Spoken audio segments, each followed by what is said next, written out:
counsel with the Historical Diving Society. We're back at the Avalon Diving History Exhibit here in Catalina Island in Avalon. We're going to talk a little bit about tanks and regulators. That's a big part of diving, obviously. Earlier, during the mass segment, we talked about the Scott Hydro Pack and how that system was revolutionary back dating from the early 1950s. And their bottle units, this is actually a military combination that was actually built in the early 50s for that military application of the Scott Hydro Pack. And so it was a double tank combination in order to provide ample gas volume to stay underwater for a lengthy period of time. But what's really interesting about Scott systems is they were designed to be worn upside down so that where it could reach behind their back and activate the valves. As Scott went on to develop their breathing systems for the fire service, that still carries true today. If you ever see firefighters, they're wearing their Scott packs with their bottles upside down, a little bit different than scuba systems, and they can reach behind them and activate the valves individually, so they don't need to have someone do it for them.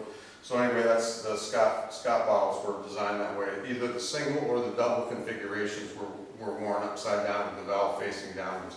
So pretty interesting. One of the fascinating things about tank use in the early days, from the early 50s and into the 60s, was that really anything that held air was fair game.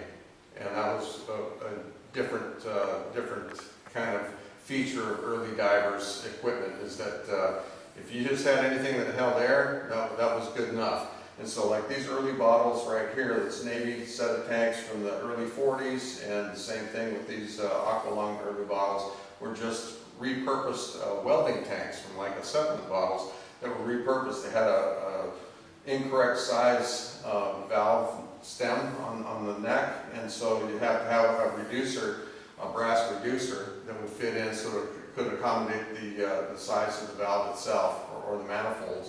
And part of the problem is that you had dissimilar metals. You had a soft metal brass in combination with steel, and that you immediately had in saltwater electrolysis corrosion, and after a period of time some of those threads would corrode away under pressure, and sometimes those inserts would blow out. So those were outlawed in a short period of time. This is a triple set tank of original style Aqualung units that were coming as part of the systems from the French manufacturers. The Spiro Technique and U.S. Divers eventually became, brand name out of that. But this was one of the original sets from 1953, and pretty cool set. They're a triple unit of 30 cube bottles, so you had like 90 cube of air. But it's really fascinating because the U.S. Divers manufactured triple manifold is something that's very, very hard to locate today. You can find double manifolds pretty readily, but to find the original triple manifold is very, very challenging to locate. This is a super, super unique bottle. The bottle itself, it's steel.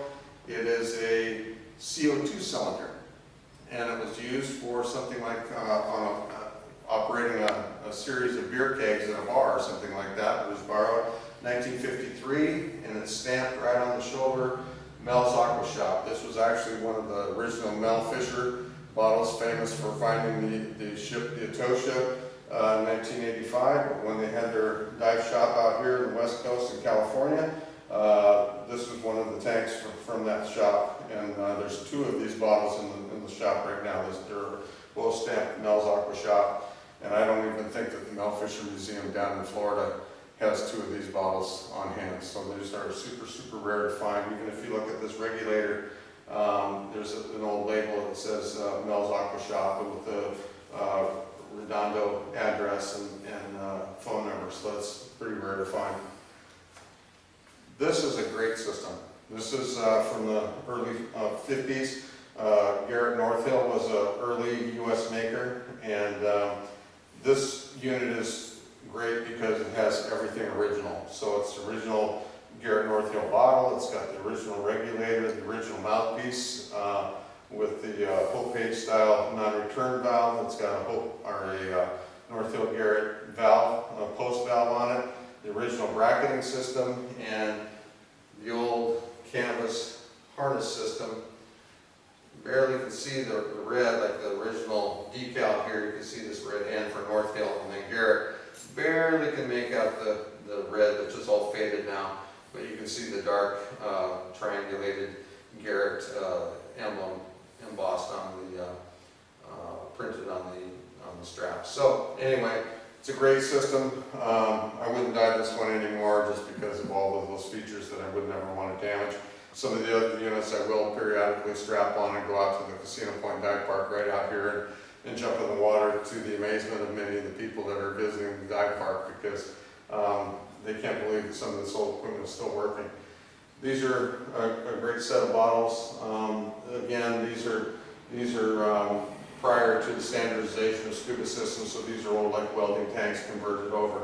And if you look at some of the Aqualung logos, you can see the difference between like the very first Aqualungs that came out, like their logos came out in 1953 at the early onset of U.S. divers, Aqualungs in America, and that was their basic design. And then in 1957, 8, and 9, they used this very complex design, which is their diorama logo, and it was a little bit too complicated to really use for, you know, things like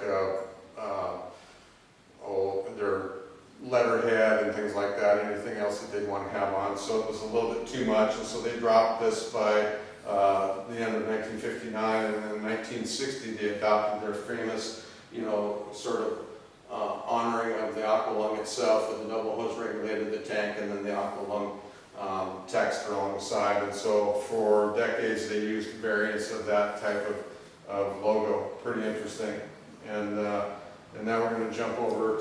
These Healthways tanks are not particularly special. They're pretty standardized bottles by this time in the 50s. But what was really special was Healthways, and just prior to, a company called Diving Corporation of America became the distributor for LG Arpin's first American version of an Aqualung, which was their Dive Air Regulator. And this is one of the very first ones ever made in 1954. Beautiful piece of equipment, still functional, and just got a lot of neat features. It's got a brass or bronze body casted, and it's pretty heavy. It's about 3 pounds, so it's a fairly chunky regulator, very robust. But how LG Arpin got around the Cousteau-Gagnon patents was that they utilized something that was new in the industry, which was a reserve valve. So when you got down low on your air, you have to remember back in the 50s there wasn't a readily available submersible pressure gauges, so you really didn't know what remaining pressure you had in your scuba tank. So by having a reserve valve incorporated into the regulator itself, then once you started to get down low on air, it got harder and harder to breathe. You would activate the reserve valve and release the last few hundred pounds of pressure, which was your signal to make your way to the surface. It was a great system. It got around the Cousteau-Gagnon protection patents, and so it was able to allow LG Arpin to manufacture a system for the U.S. marketplace. Now, who they sold them through, like I mentioned, the Diving Corporation of America, based out of Miami, Florida. They did not have the far-reaching distribution network that LG Arpin was really hoping for, so they pulled that contract agreement away from Diving Corporation of America within just a few months, and they went and arranged to have a relationship with Healthways.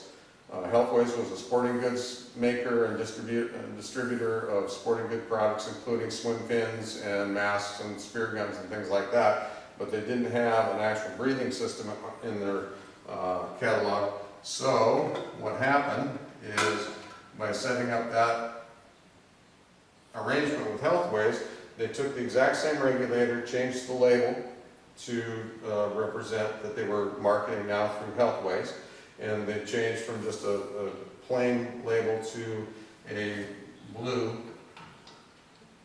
I'll get this off here so you can see it. A blue label, which recognized Healthways as their distributor. So sure if you can read that, but we'll take a look at it.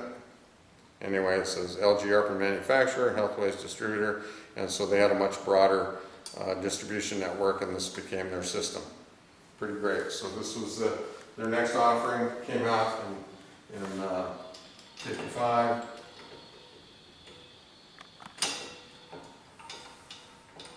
Put that back on. In order to get away from the weight configurations of this system, they changed the body to aluminum, and this was also like in 55, and it turned out being a major mistake for them, because when you had the stainless steel screws into the aluminum body combined with salt water, you had instant electrolysis corrosion, and you could almost, as an owner of this regulator, watch it corrode in your hand. And so the reputation for the DiveAir was damaged severely from that, and almost immediately they dropped from the aluminum body and went to their next generation in 56, their DiveAir regulator with a hard, high-impact plastic body. But really the damage to the reputation of this system had already occurred, and their sales really dropped off in the marketplace, especially by that time you had many other manufacturers, including US Divers, Aqualung, you had Voight Swim Master, you had Garrett North Hill, other manufacturers that were in competition. So by the mid to later 1950s, their sales were so paltry that they just dropped this system altogether, and then they went to a new design, and we'll cover that later.